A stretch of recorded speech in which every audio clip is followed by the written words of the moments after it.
transhumanism in Africa. As you can see, they are already ganging against me because I'm a religious person.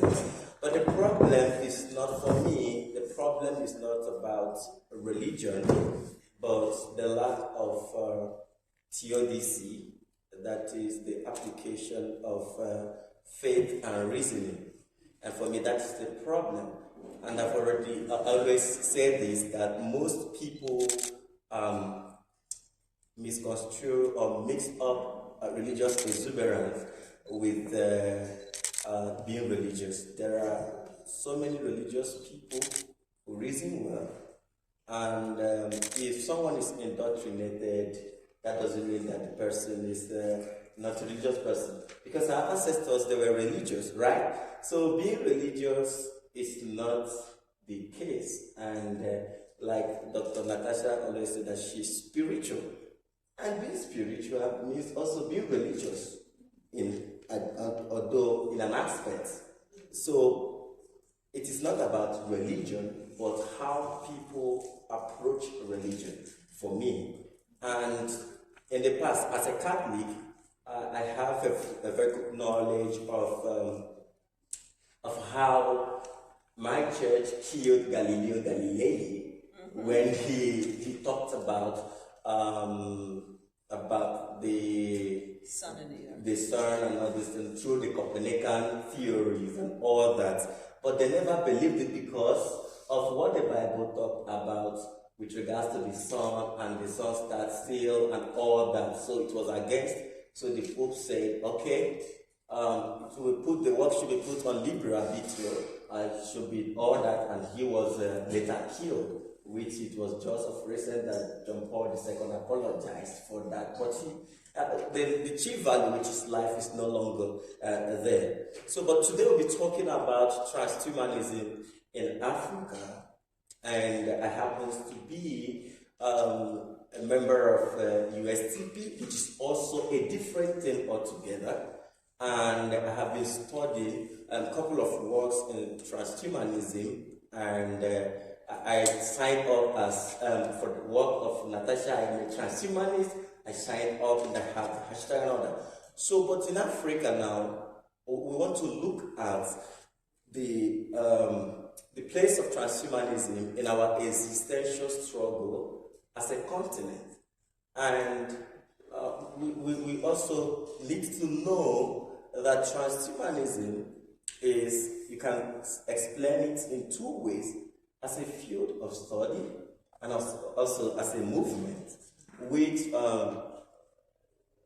Dr. Natasha is part of those developing curriculum and trying to systematize the learning of transhumanism. Some scholars also, like Togu and another Nigerian professor teaching in Cape Town, is also involved in setting up this curriculum.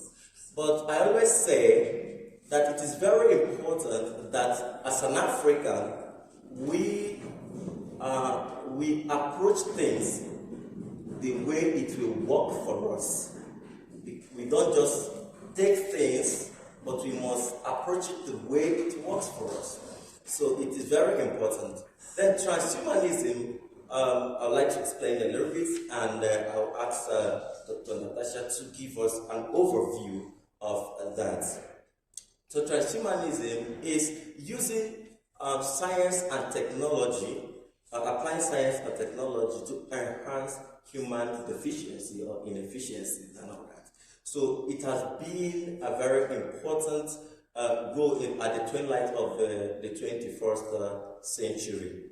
So now there are a lot of criticism and all that.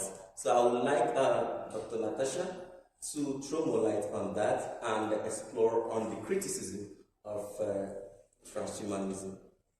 Some of the criticism is largely based on a religious perspective that humans are born with sin, original sin, and have to work their way out of it.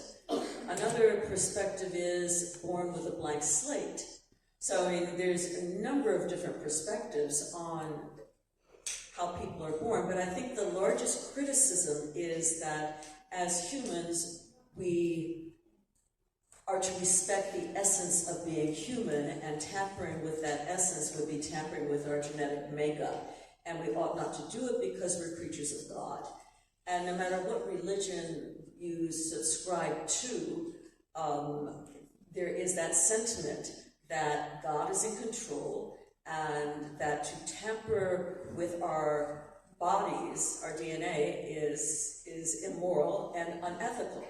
Another issue that transhumanism is criticized for is nature, that we're part of the cycle, the ecology of nature, and that as beings within nature, that we ought to just accept our natural situation, which is a limited lifespan and disease and the inevitability of death. So I think that those two areas are the largest areas where the criticism stems from, and then they get more deeply involved in rhetoric, like academic rhetoric and postmodernist studies. And postmodernism is against modernism, which brought in what is man or human, and the box that a human fits in. There's what is normal or normalcy, that a certain height is normal, a certain weight is normal, a certain IQ is normal, and if somehow you fit outside that quote-unquote normal, then you're subnormal or an other. And like if you're too short or too tall or whatever, then you're, there's something wrong with you, or you have maybe a mental illness or an emotional illness, there's something wrong with you. Well, thank goodness we've gotten beyond that, where we've accepted the differences among us because humans are so diverse. But the largest arguments are playing God, altering what our natural instinct is, and the second one is that we're part of nature and we ought to accept that nature is in charge, not us. Okay, so a quick one to Professor Jose Cordero. There is a popular saying in transhumanism that goes this way. To be human is to be transhuman. How do you explain that statement? Well, the human condition is always to look for an improvement, a betterment, an enhancement. That is what humans do. Since we invented fire here in Africa, since we invented the wheel here in Africa, since we built the pyramid here in Africa, the first medicines were invented here in Africa, the first housing in Africa. So we want to improve. Actually, what makes us different from animals is technology. We are animals with technology.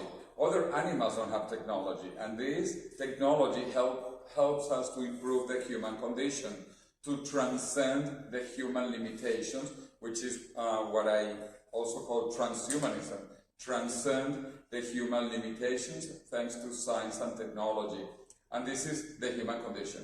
And we are explorers. That is why humans, our ancestors, left Africa to colonize the whole old world that included obviously Europe, Asia, and Oceania, even going slowly through the Bering Strait into the Americas for the first time, and then the first globalization that began in 1492 with the Spanish, the rediscovery of the New World, and now we live in an incredible time. We are going to go through the third human migration, the third. The first one is when we move from Africa to the old world, the second from the old world to the new world, and now the third, we are going to go beyond planet Earth. This is the third human migration, and we do this because we are curious. We want to discover, we want to learn, we want to improve, we want to know more. So this is very human. That is the human condition. Okay, Dr. Charles, the United States, there was a time that they pushed for placing science and technology at the forefront of policies. In the government, that there's a need for politicians and lawmakers that places science and technology at the forefront of their cardinal plans and principles as the manifesto of the party. So how is that important for Africans? if they adopt that, how will Africa help in formulating a systemic approach towards that? Thank you. I believe you're talking about the U.S. Transhumanist Party and their... Not really the U.S. Transhumanist Party. We are in Africa talking about placing science and technology at the forefront of policies in the parliament and all that. Not the U.S. Transhumanist Party as an idea. Well, it's quite important that we make decisions that are driven by technology, artificial intelligence, big data and data science, and expert opinions. Currently in Africa, what we've had more is leaders hiring colleagues and making decisions based on political affiliations. But I'm a subscriber to the idea of employing technology in decision making. Okay. So, but I'll throw back this question to Dr. Natasha, but I'll change a little bit. In the sense that I think, for me, it's all about the type of leaders we have. First of all, most of the leaders we have should be those who are ready to sacrifice for the future. But some of them prefer to sacrifice our future for their own benefit. So, but if you look at it critically, you agree with me that it is not really their fault, because we have analog leaders in the digital age. So these analog leaders are not just leaders in what you say, but they are occupying leadership position. And it is not also their fault the second time, because Africa, most of the leaders we have are trying to catch up. Because during the industrial age, Africa totally missed out. We missed out at the industrial age. If you go through the political manifestos of each party, you will hear things like construction of road in the 21st century, struggling for energy in the 21st century. Let us build hospitals. So if someone builds a hospital, you clap for the person, construct road. It's just as sending your child to the school, and your child comes first. You kill chicken for doing his responsibility as a child. You send the person to school. So, but I would also like Dr. Natasha to advise on a systemic approach of going for this, and how countries should adapt transhumanism as a concept and an ideology. Yeah, first off, I love the way you said the politicians are analog in a digital world. That was very nicely put, and it's so accurate. But who wants to be a politician? I mean, I've run for politics and I've won a position. Jose ran for parliament in Europe. So, I mean, we've tried, but to be honest, who really runs for politics? It's not the real leaders, and it's not the brightest. It's not the creme de la creme of the future. Most futurists who really understand strategic planning, foresight, analysis, data, quantifiable or quantifiable data, and assess it and look at varied scenarios and make decisions based on potentialities and what could work, what could not work, etc. They don't do that. The futurists don't want to run for these offices, and those who do, I mean, it's kind of like wanting to be on stage and wanting to be seen and be heard, and it's really quite sad. I think that unless and until we get to where we vote on issues rather than people, we're screwed. The sooner we can adopt digitality in voting, so that you see what the masses are voting for and what they want and what they need, we can eliminate the intermediate party, which is the politician, and go right to application of policies and legislation and rules and laws. But it must be driven by what people want. So here's the issue. What do people want? If people want religion, if the largest part of South Africa or Africa is religious, we've got a problem there, because they'll want religious leaders. So how do you do it? It starts with information. and getting accurate information out and setting an example, we have to walk the walk.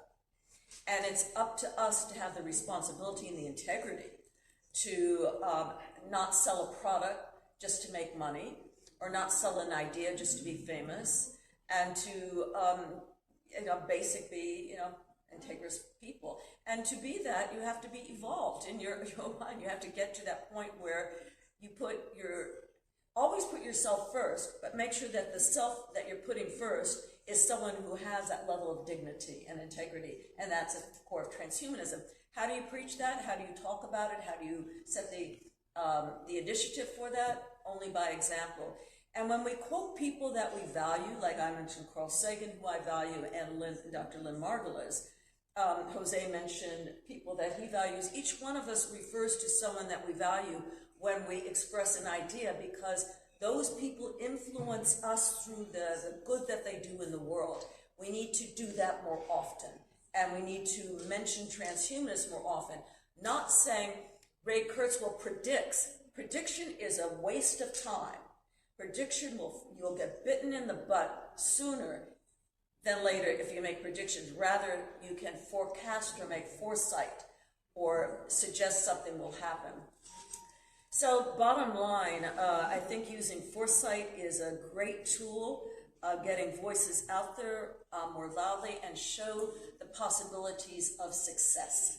Okay, so thank you so very much. I did talk about picking the foresights of Africans and working on it. Like someone made a presentation yesterday, talked about solving the immediate problems.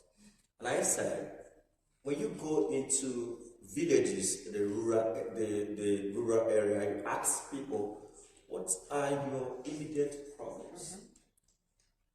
And you listen to them, you see that often than not, they are ahead of you. So just that they are not saying it academically or that, you hear them. And I do ask them, how do you intend to solve this problem? You see them analyzing in their own little way. And for me, that is how I pick up their foresights. And that is the best approach. And I learned that, don't tell anybody, I learned that through my CEO, Brenda. Brenda is, I describe her as a peripatetic futurist. You know how the peripatetic philosophers goes around picking people's ideas and publishing it and making it cool. So I think if we approach this way, we might go a step further in making transhumanism better in Africa, because foresight is the best approach. So to wrap it up, we'll be taking 3 questions. So if you have any question, you can ask, then anyone can answer. But if there's, okay. So you just come forward a bit. Yeah, I want to start by acknowledging the first speaker, who said that there's a difference between religion and spirituality. Africans are very spiritual people. We are very spiritual people. And so the fact that religion comes and takes advantage of that spirituality does not make us more religious than other people. We are just spiritual. So this should be clear. Secondly, I want to talk about education because of Linda. The case was given in the morning of Linda.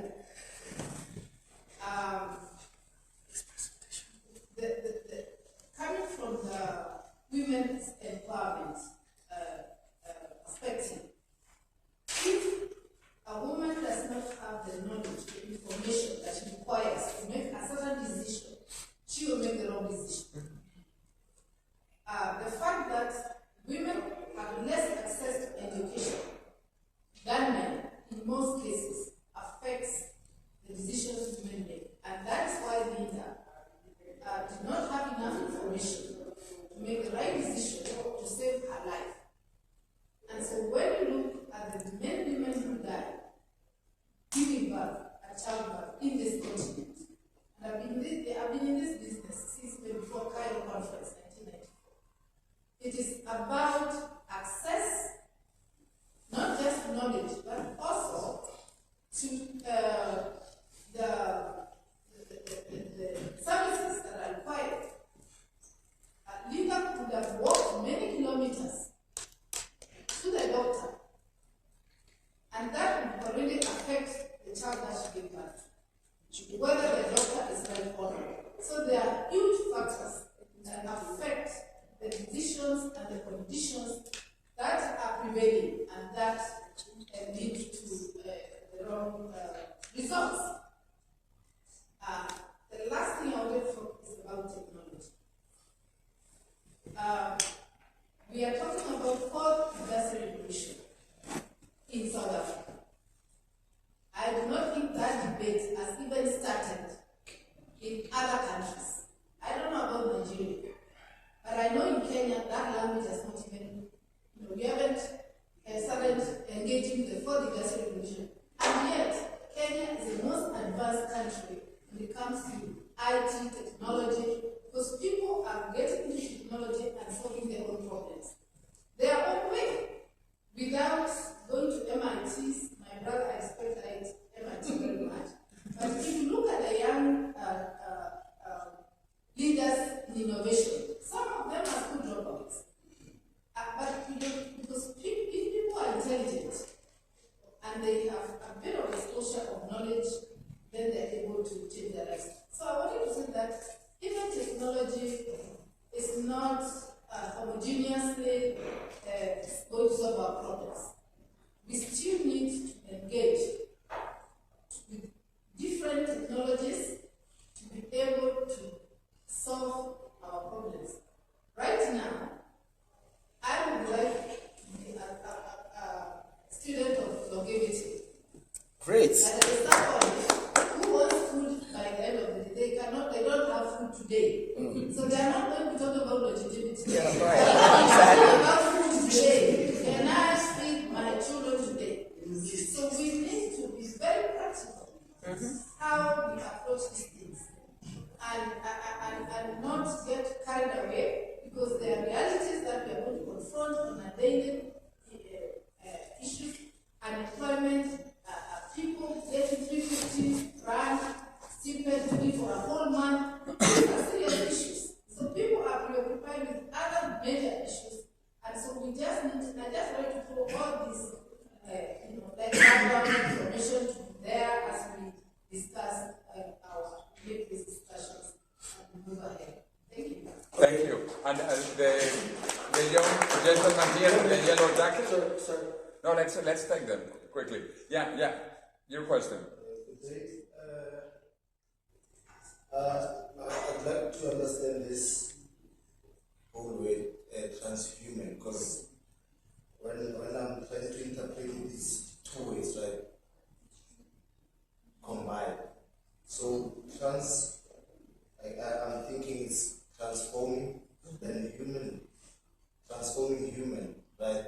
So I understand this whole concept of transhumanism as a philosophy that is used maybe to evolve human life using technology, which can be useful in the future, rather than watching a life being lost. If you can use technology to save it, right? Then this whole concept, I really like it, because like we're focusing in the future as a young generation. So if we can use technology to save lives, why be ignorant and say this is not right and this is wrong, rather than trying to adapt, which is something that we've been trying to emphasize this past days, adapting to changes, which is part of naturalization. Yes. Then you can't watch a life being lost if you can do something about it. This is the whole concept that transhumanists are trying to cover. I really like this whole concept. Okay, thank you. Yes. I think people, my background first was philosophy before I started advanced sport. I think if you listen to me when I talk, I'm always conscious of concepts. And from the analytic viewpoint, using evolve is bringing also a problem into the transhumanist view. We prefer using improving human life than evolving better. So you can always improve. Okay, if you look at it from the metaphysical viewpoint, you understand that we are potential beings. We are not actual beings in the sense of actus purus, sorry. So, but I would like us to always take these things bit by bit so that we understand it better. Now, to my mommy at the back, there is always a problem because we missed out during the industrial age, and a lot of things was taken out of Africa, both these schools, institutions that Professor Jose just mentioned. Something happened. So from the African philosophy viewpoint, you realize that when they stole everything, even Socrates studied in Africa. They now introduced citation. Before there was nothing like citation. But all these things, it will be difficult to find a book that said that the first medical doctor was from Africa and all that. But then we are taking another oath for those in the medical field, ignorantly. So now, when they invented citation, then I said, if you write something, you can't, nobody speaks from nowhere, you must cite. So when I was doing my second degree, I was writing, then I won the Futurism Award, the first African to win the Futurism Award. So when they were talking about contemporary philosophers, I mentioned my name. So the professor said, no, you don't need to do that. And there is a problem in that amongst scholars in Africa. They don't like writing about the ideas of each other, and that is why there are limited literatures in Africa. So when I'm writing, if you go to University of Calgary, that you see my works, they are using it. But it's difficult to find an Africa talking about my theory of fearism and my principles of fearism, fear studies. You see them if you submit a project topic in the university and say, I'm writing, mention a fellow professor. The other one will get irritated. No, get somebody. This won't go. It won't fly. They cancel it. So the problem is not all about how people introduce things to us, but our approach towards things. We are so jealous of each other. You see your other person flying and you want to. Now we need to start educating. Forget about the innovation that the youths are doing. I will explain it this way. There is a problem already. There is a concept called technological dystopia in line with disruptive technology. These guys don't understand this thing. They are learning it by themselves. There are things that you ask them, they fail. So if you don't teach them the ethical usage of science and technology, which Dr. Natasha is advocating for, they might destroy us one day. So they need to understand this. And there is always also a saying that says there is always scarcity in the midst of abundance. If you go to the internet, anybody can pick up an idea. But how many ideas are the ideal? So these are the things that we also need to call to mind. So thank you so very much for being here and learning. And thank you for everything. Thank you very much.